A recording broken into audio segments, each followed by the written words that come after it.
I banned my husband from walking his sister down the aisle at her wedding and demanded she let her abusive father, which she did, walk her instead. Now, my husband has left me, choosing his entitled sister. I don't really know where to start because this didn't just begin with the wedding. It's just that now, everything is coming to a head and I'm somehow the one being painted as the problem. My husband, Aaron 37, is the oldest in his family. He's the one everyone goes to, whether it's for advice, money, or just a vent. That part I understood when I married him. What I didn't fully grasp was how much of that responsibility would bleed into our life, especially when it came to his sister, Tessa, 28. They're close, not in a casual, we talk once a week kind of way. It's constant. Calls, messages, dropping by, and running errands together.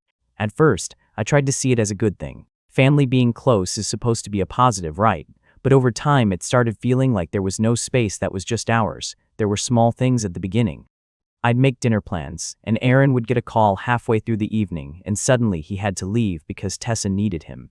Or we'd be watching something together, and he'd be texting her the entire time, laughing at his phone, barely paying attention to what we were doing.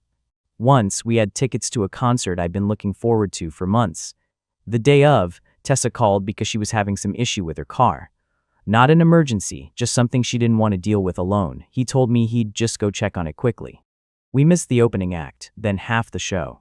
By the time we got there, it didn't even feel worth it. I remember sitting there trying to enjoy it, but all I could think about was how easily our plans had been pushed aside. When I brought it up later, he said I was overthinking it, that she didn't have anyone else she could rely on. That part is technically true. Tessa has always had a complicated relationship with their dad. From what I've pieced together, things went bad years ago over something involving her first car. He took it from her after some argument, and it came back damaged. It sounds small written out like that, but it clearly hit something deeper for her. She cut him off after that and stuck to it. The rest of the family didn't agree with her decision, so she ended up distancing herself from most of them too. Aaron was the only one she kept close, and he stepped into that role fully. It's not just emotional support. He helps her with everything. Bills when she's short, fixing things around her place, driving her places even when she has other options. It's like he quietly took on responsibilities that weren't really his to begin with. At first, I thought it was temporary, that eventually things would settle down. They didn't. If anything, it became the normal dynamic. There was a point where I started noticing patterns I couldn't ignore anymore, like how Tessa never seemed to like any plans that didn't include her, or at least revolve around her availability. If we had something scheduled, there would almost always be some reason she suddenly needed Aaron that same day. And it wasn't always direct. Sometimes it would come in the form of a long call where she sounded upset, and by the end of it, Aaron would be distracted and distant, like whatever we had planned didn't matter as much anymore. I tried talking to him about it more than once, not in a confrontational way, just pointing out that it felt like we didn't really get time that wasn't interrupted or influenced by her. He'd listen, nod, and then tell me I was reading too much into things. She's been through a lot, he said once, like that explained everything. I didn't argue with that, I know she has. But at some point, it started feeling like that was being used as a blanket reason for everything. There was one situation that stuck with me more than the others. It was our anniversary. Nothing big, just dinner at home. I had taken time to cook and set everything up and even got a small cake. Aaron was running late from work, which wasn't unusual, so I didn't think much of it. An hour passed, then another. I called him and he told me he was with Tessa. She had a rough day and didn't want to be alone. I remember just standing there in the kitchen, looking at everything I had set up and feeling stupid. When he got home later that night, he said he'd make it up to me, that it wasn't a big deal and we could celebrate another day, but it was a big deal to me. Not because of the dinner itself, but because it felt like I came second without question.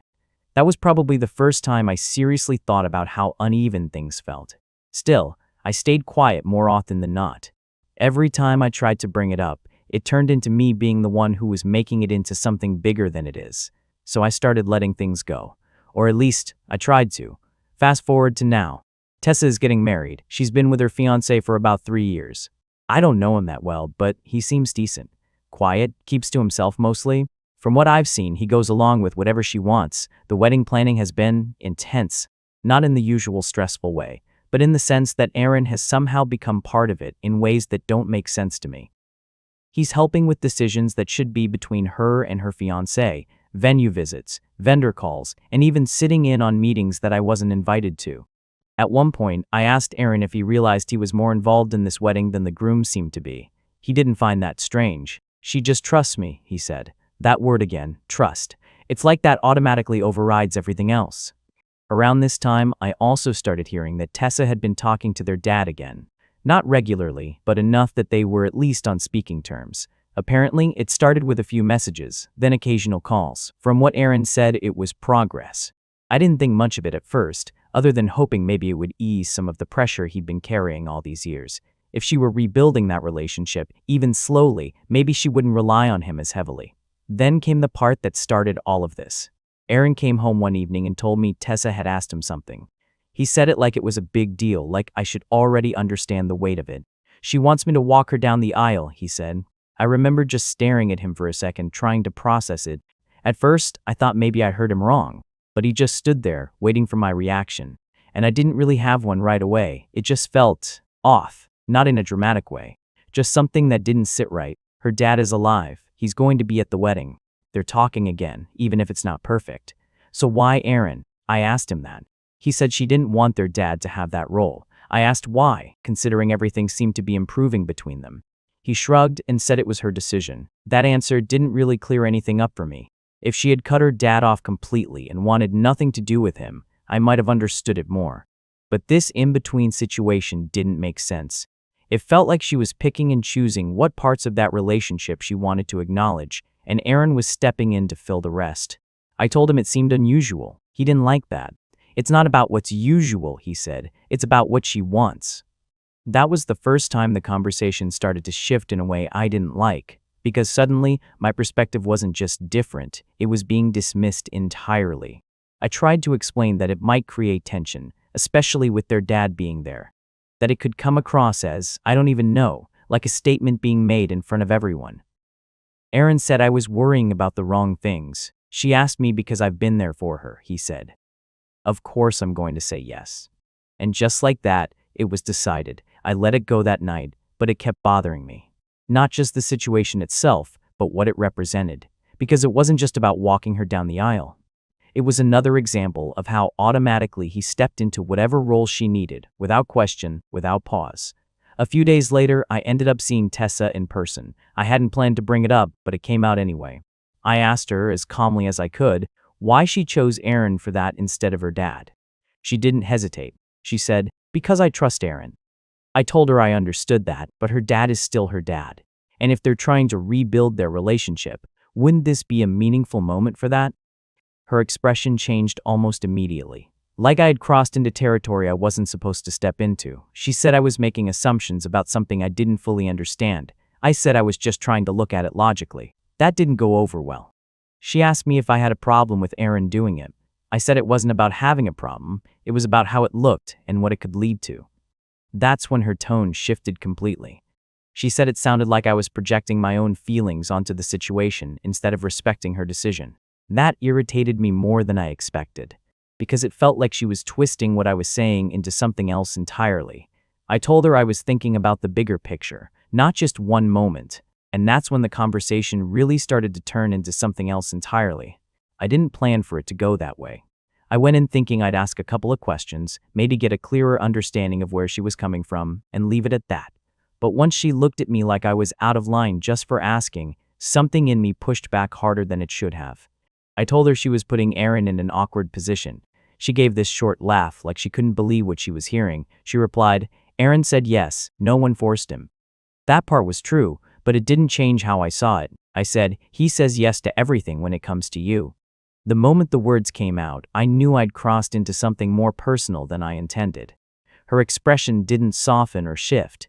If anything, she looked more certain of her stance. She said, "Because I don't ask for things I don't need." That irritated me more than it should have. Because in my head, I immediately started listing moments where that wasn't true. Times where she called him over things that could have waited. Times where she inserted herself into plans that had nothing to do with her.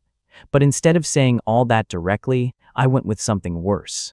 I asked, "You needed him on our anniversary too." There was a pause. Not a long one, but enough for her to register what I was implying. She tilted her head slightly like she was reassessing me. That's what this is about, she asked. No, I said quickly, even though it partially was. I'm just saying it's not always about actual need. She didn't respond right away, and for a second I thought maybe she'd drop it or brush it off. Instead, she took a step back and said, "You've had a problem with me for a while." I started to deny it, but she kept going. "You act like everything I ask Aaron for is some kind of inconvenience to you." "That's not what I said. It doesn't have to be," she replied. "It's obvious." At that point, I felt like I was being cornered into something I hadn't fully admitted out loud, even to myself. Because I didn't think of it as having a problem with her. I thought of it as having a problem with how much of my husband's time and attention was constantly being redirected. But hearing it framed that way made me defensive. I said, "I don't have a problem with you, I have a problem with how things are handled." She gave me this look that felt almost dismissive. Right. That single word made it worse, because it felt like she had already decided what my issue was and nothing I said was going to change that. I tried to steer it back. "All I'm saying is, this could create tension," I said. "Your dad is going to be there. People are going to notice." She shrugged. "People can think whatever they want." "That's easy to say now," I replied. "It might not feel so easy in the moment." Her patience was clearly gone at that point. "I didn't ask for your opinion on this," she said. "I asked Aaron, and he said yes, that's the end of it." That should have been my cue to stop, but I didn't, because by then it wasn't just about the aisle or the wedding anymore. It was about every time I had felt pushed aside and told it wasn't a big deal. "You're putting him in a position where he has to choose between you and everyone else," I said. That's when her expression shifted again, but not in the way I expected. She looked almost tired. "Are you serious right now?" she asked. "Yes," I said, "I am. No one's asking him to choose anything," she replied. "You're the only one making it into that." I shook my head. "You don't see it because it benefits you." The second I said that, I knew it wasn't going to land well. And it didn't. Her entire posture changed, like whatever restraint she had left was gone. "Benefits me," she repeated. "You think this is about benefiting me?" I didn't answer right away, which probably made it worse, because silence, in that moment, said enough. She let out a breath and looked away for a second before turning back to me. "You really don't get it," she said. "Then explain it to me," I shot back. But she didn't. Instead, she just shook her head slightly. "No, because you've already decided what this is." That frustrated me more than if she had just argued back, because it felt like she was shutting down the conversation while still placing the blame on me. "I'm trying to understand," I said. "No, you're trying to be right," she replied. That hit harder than I expected. Not because I agreed with it, but because part of me recognized the tone she was reacting to. Still, I wasn't ready to back down. "I'm trying to look at this realistically," I said. "And I am too," she replied. "Just not from your perspective." There wasn't really anywhere to go from there. The conversation had reached that point where nothing productive was going to come out of it anymore. So I left. I didn't storm out or anything like that. I just said I was done talking about it and went home. But the entire drive back, I kept replaying everything in my head. And the more I thought about it, the more I felt like I had a valid point that was being completely ignored. By the time Aaron got home that evening, I was already irritated again. He could tell almost immediately.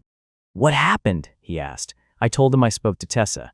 He sighed before I even got into the details. That alone annoyed me. "What?" I asked. "Nothing," he said. "I just had a feeling this was coming." That made it sound like I was predictable in a way I didn't like. "I just asked her why she made that decision," I said. "And?" he asked. "And she got defensive," I replied. Like I wasn't even allowed to question it. Aaron rubbed his forehead slightly, like he was already tired of the conversation. "Why would you question it?" he asked. That caught me off guard. "Because it affects more than just her," I said. "How?" he asked.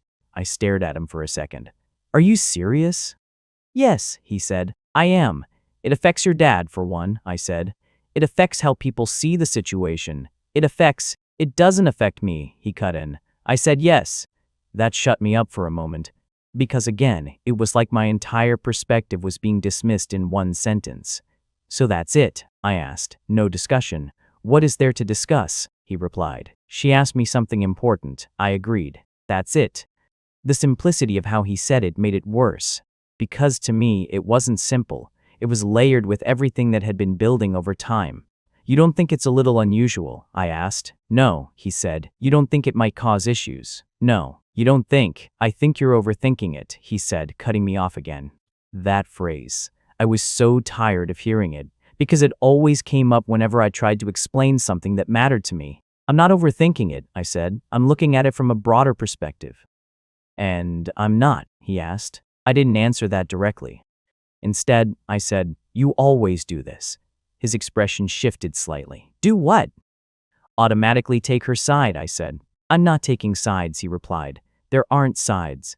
There are when it starts affecting other people, I said. It's not affecting you, he said. That's when I laughed a little, but there wasn't anything funny about it. It is affecting me, I said. You just don't see it that way. How? He asked again. And that's where everything I had been holding back started coming out, whether it made sense in the moment or not. Because it's always like this, I said. Everything revolves around her needs, her timing, her decisions. That's not true, he said. It is, I insisted. Think about it.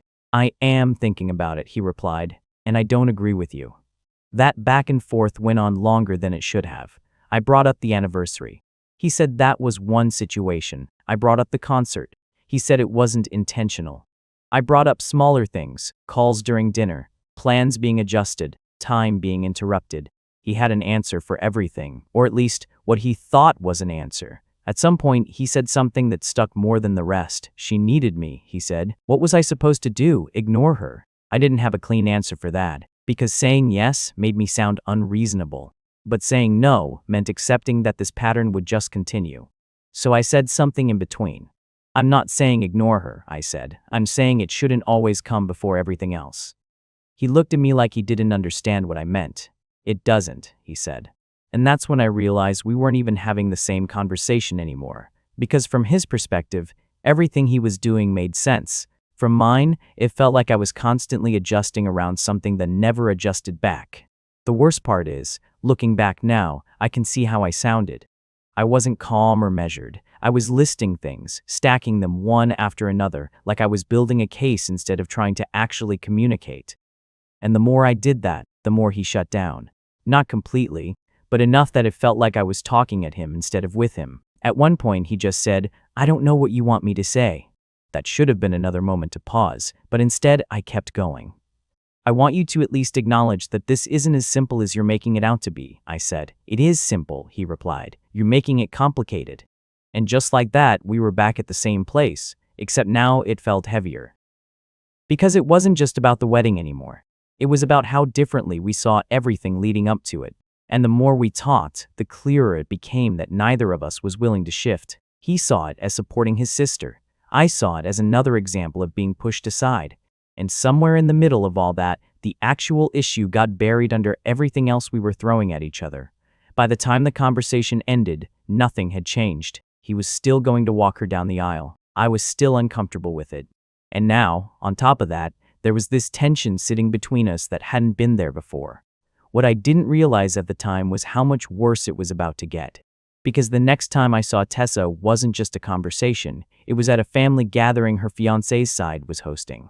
One of those pre-wedding things where both families mingle, pretend everything is smooth, and quietly size each other up. I didn't even want to go. But Aaron said it would look strange if we didn't show up, especially this close to the wedding. So I agreed, even though I already had a bad feeling about it. The moment we walked in, I could tell Tessa had already said something. Not directly. No one came up to me and confronted me or anything like that. But there were looks, quick ones, conversations that dipped when I got close. That subtle shift in the room where you know your name has been mentioned. Aaron didn't seem to notice, or maybe he chose not to. Tessa was across the room talking to a group of people, completely at ease. When she saw us, she smiled and waved like nothing had happened between us. That almost irritated me more than if she'd ignored me. I went over, said hello, kept it polite. For a few minutes, everything felt normal enough. Then someone, one of her fiancé's relatives, I think, made a comment about the wedding. Something like, "It's so special your brother is walking you down the aisle." Tessa smiled again and said, "Yeah, it means a lot to me. That should have been the end of it." But instead of letting it go, I said, "It's definitely different." It wasn't loud, it wasn't aggressive. But it was enough. The group went quiet for a second.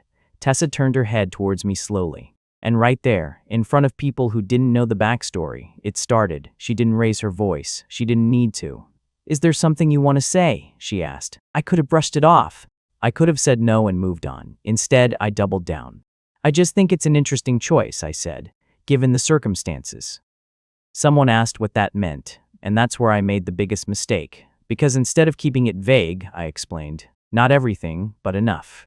I mentioned her dad being there, that they were talking again, that it might be awkward. I said it like I was being reasonable, like I was pointing out something obvious. But the moment the words left my mouth, I could feel the shift, not just from Tessa, from everyone. Because now it wasn't just a private disagreement anymore. It was something I had brought into a room full of people who had nothing to do with it. Tessa didn't argue right away, she just looked at me.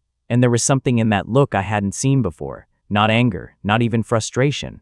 Just distance, like she had already decided something about me. My relationship with my dad isn't something you get to explain to other people, she said. The way she said it made it clear I had crossed a line.